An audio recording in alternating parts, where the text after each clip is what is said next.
Mirë se vini në mësimin ton për pjesët e bimës. Përshëndetje fëmijë, unë jam Zonja Pem. Sot do të mësojmë për pjesët që më përbëjnë mua dhe të gjitha bimët. Rënjët ndodhen nën tokë. Ato kanë pjesë si rënja kryesore dhe qimet rënjore që thithin ujin nga shtresat e tokës.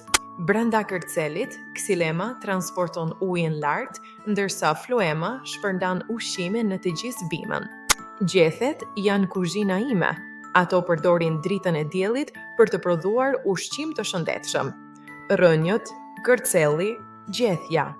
Rënjat, kërceli dhe gjethet janë pjesët që më ndihmojnë të rritem e të bëhem e fortë. Shikoni lulen. Ajo është pjesa që ndihmon bimët të krijojnë pasardhës të rinj. Nga lulja rritet fruti dhe brenda tij janë farat që do të bëhen bimë të reja. Miropafshim dhe e shihemi në mësimin e ardhshëm. Sa bukur mësuam sot. Kujdesuni për bimët dhe shihemi së shpejti. Miropafshim.